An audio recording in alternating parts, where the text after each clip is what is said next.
welcome to everyone who's fewer familiar faces from previous years. It seems amazing that this is the 5th year we've been doing this now, and it's grown in momentum every year. So I hope you enjoyed today. We've tried to arrange a fun-packed event right the way through to the end of the day.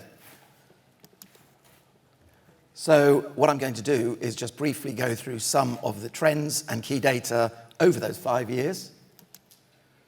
But before I get going, let me just reiterate how we define soft power.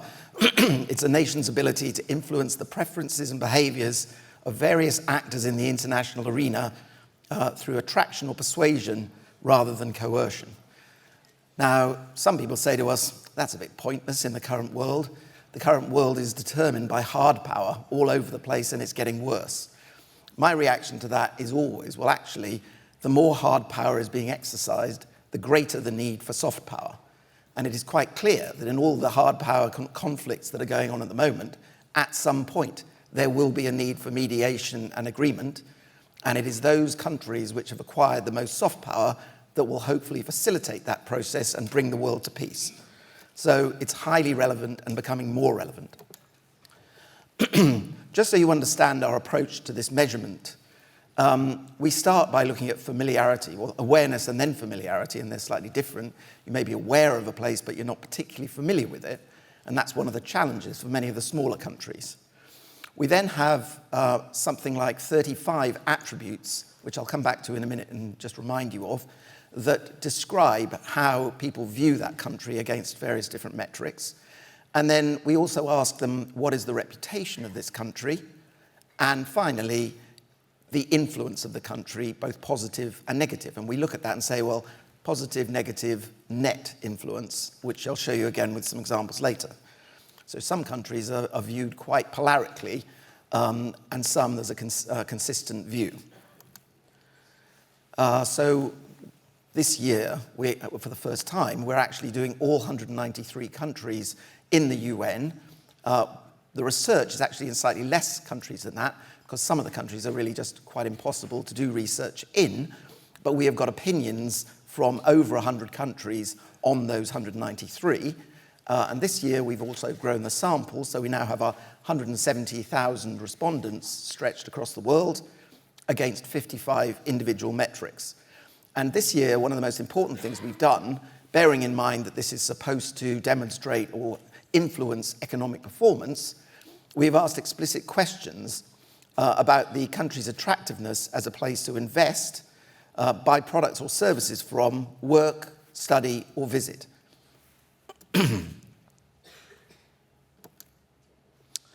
The methodology is online panels in about half the sample, and in the other, it's digital advertising via mobile phone. In many countries like Africa, that is the most practical way of actually gathering the data. It should also be borne in mind that our fieldwork happened between the 18th of September and the 8th of November, so it's a couple of months ago, and obviously things happen and things change. One of the most obvious things that's happened and changed over that period is what's going on in Gaza and Palestine. Clearly this finished, our fieldwork finished after that event, which started on the 7th of October. So there is some impact on our survey, and you'll see that in a minute, but it's anyone's guess what has happened since, and we'll see that next year. You can also see that over the 5 years we've been doing this, we've increased it from 60 nations we're looking at to all 193. And just fun fact, the highest ranked new entrant as a result of extending it to 193 is actually Monaco, very small country, but is actually quite high up the list. So to remind everyone how we actually construct the attributes, you'll see we start with familiarity, reputation, and influence as the overall outputs we're looking for. But we ask against business and trade, governance, international relations, culture and heritage, media and communications, education and science, people and values, and then finally sustainability, which was a new area of investigation last year, but we've done it again this year. Clearly, that's a very important area. And as I said, we have put those specific questions in so we can really understand how is soft power influencing those 4 key metrics. And we've taken the survey and we have analysed it statistically to demonstrate which of the attributes and which of the pillars most directly influence those key measures. And yesterday, we had a series of workshops all day with some very, very interesting presentations talking about how this research can be used to actually direct policies. Because the world is a big place. If a country wants to actually improve its soft power against individual attributes in different places, you must know where you are strong or weak. And it's now being used actively by at least a dozen countries and looked at and reviewed by upwards of 100, because our basic data is available free of charge on the dashboard if you want to go and have a look, if you haven't already. So the high-level data is completely free of charge. But many countries are now using this much more proactively to help plan their policies.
It may not be a great surprise that the US is actually the strongest soft power country in the world. If you look at many of the metrics, which I hope you will, it's quite apparent why that would be the case. But the interesting thing is what is happening further down the table and how positions are changing. And you can see here that the most significant thing in the top 10 is actually the jump for China from 5th to 3rd. And a lot of people would be quite surprised by that. But this is what the view is of those 170,000 people in a very wide range of countries. And I'll come back to that later on to explain just how opinions differ around the world and how the aggregate comes out as it does. You can also see that it's dominated by a couple from Asia, the rest are Europe and North America, and the only country from the Middle East who is actually in there is the UAE. Which is why I thought it would be interesting to show this, because what we've been saying is that there are a lot of actions that can be taken and investments that can be made, particularly in things like the World Expo, COP28 or 29, in order to use those to build people's perceptions of these countries. And all of these countries have been investing quite heavily. And you can see that UAE, in the 5 years, what that shows, the inner circle is what their position was 5 years ago, and the outer circle is where they are now. So they have risen to 10th place. That's an eight position jump over the 5 years. Saudi Arabia is very similar. Both have been investing heavily. Qatar, similar. And of course, Turkey. Now, one of the things that we've seen over the last 5 years was the effect of COVID. Clearly, that had a significant effect on people's perceptions of countries. So here's what happened over the 5 years. You can see that some of the major countries took a pretty major drop during the COVID crisis. All of them dropped, but have since recovered. And the flip side of that is quite a lot of generally quite small countries that reacted quickly and did good things and were seen to be doing very well at the time of COVID, had a bounce at the time of COVID, but subsequently have fallen back. And in fact, slightly sadly and ironically, the one that seems to have suffered most is New Zealand. And I think the consensus is that perhaps it locked down too tightly and actually overreacted. One of the other stats, which is very interesting, and this comes from our statistical analysis, is that where it comes to reputation and influence, being a stable and strong economy is the most important factor. Now, it could be that you can see it's jumped quite substantially this year. That could be a response to the growing world recession. So people want to know that a place is stable and secure. But it's a very important measure in terms of reputation and influence. So I just wanted to talk about one or two of the effects where I mentioned hard power earlier. How is hard power affecting this? Well, we picked out Israel here. In the last year, Israel's reputation has quite clearly dropped. We don't know where it will be this time in the next wave. I think it's probably fairly predictable, unless they manage to resolve the problem and communicate better, that it will be much worse this time next year. And you can see a significant drop in net influence. Russia, by contrast, has been doing very badly, but in the last year has actually marginally improved, which may seem counterintuitive, but to some extent, war is becoming normalized, and Russia is gearing up its communication efforts, at least in those countries that are favorable to it. So overall, its position has slightly improved. And again, the flip side of that is Ukraine. Ukraine has done an amazing job in the last couple of years of gaining people's support and endorsement. You can see it was doing very well last year, but it's slightly dropped back. And that's probably because it's been pushed off the front pages. People are getting tired of the conflict, you know, all the things you read about in the press. So they have fallen back slightly. China is doing well. They are improving their reputation, which again may seem counterintuitive, given a lot of the coverage that we see here. But what we are doing is measuring world opinion. Now, earlier in the year, we went to Davos, and we had a couple of sessions there about soft power and its influence. Looked at Africa and looked at various other places at the presentations there. One of the things that we were given when we were there was the World Economic Forum's, excuse me, the World Economic Forum's view about what the most important risks to the world are at the moment. And I was really quite surprised to see misinformation and disinformation was the #1 risk they see over the next 2 years. And over the next 10 years, it's up there in the top 5, but overtaken then by environmental issues for fairly obvious reasons. So misinformation and disinformation is a very important thing. And this goes a long way to explain some of the results that we see in our report. Because bear in mind, our report is about perceptions. It isn't necessarily about reality. It's about people's perceptions. So just going back to our drivers analysis, you can see here that under the media and communications pillar, there are 4 questions we ask people. Are they easy to communicate with? Do they have affairs I follow closely? Do they have influential media? And is it trustworthy media? Those 4 key things are very important and go towards that overall pillar. And you can see here that where it comes to the 2 top states, America does best where it comes to communication. Clearly, it's a powerhouse of communication media. But then you can see over there, China is doing well as well. It's putting a lot of money and effort into communications. And as a result, it's perhaps no surprise that their influence is high. So what we're drawing here is a direct connection between media and communication and its influence on people's perceptions and the performance in this overall research report. Now, what I wanted to do was illustrate the point that I made earlier about diversity of opinion or splitting of opinion. I think we were quite surprised in the first year or the first year of the Ukraine conflict, when we saw that quite a large part of the world sympathized with the Russian point of view, although another part of the world sympathized with the Ukrainian point of view. I think sat here in Britain, we kind of assumed that most people would be supportive of Ukraine. That isn't necessarily true.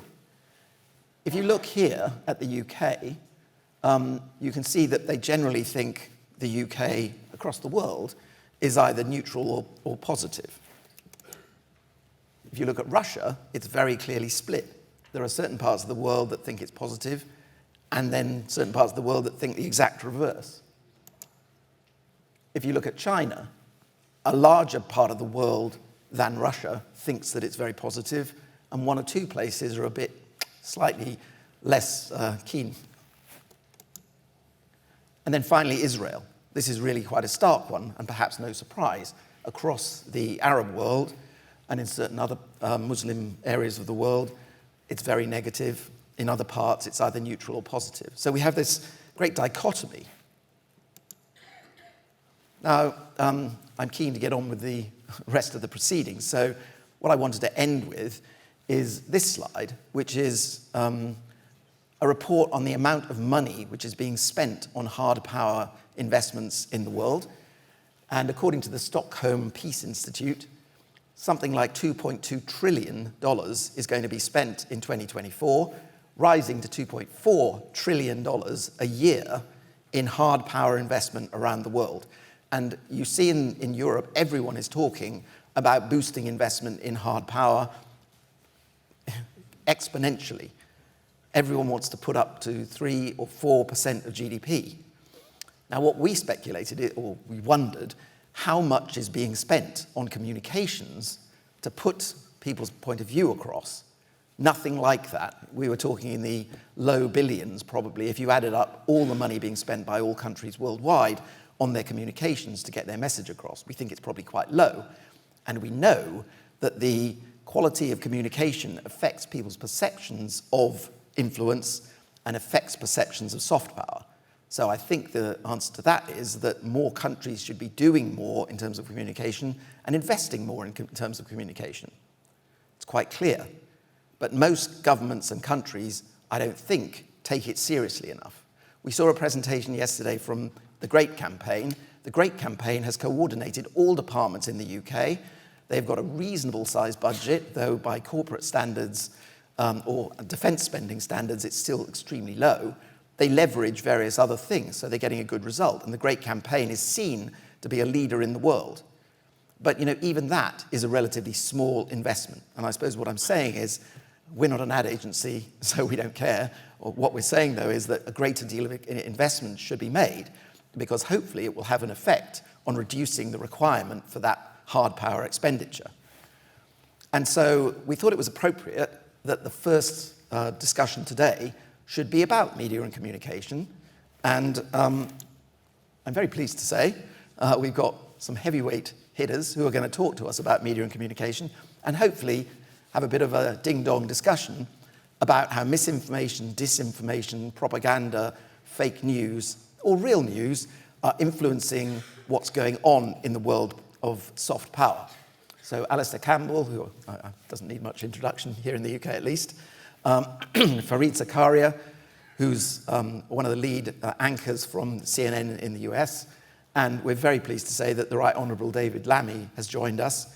He is the shadow foreign secretary, a member of the Labour Party, and he also has his own show on LBC. So he is both an interested politician in many of these subjects, but he's also a broadcaster. And they will be adjudicated by Jamie Hyman, our new group head of communications. So I'm looking forward to a lively debate, and I hope you enjoy it. Thank you very much.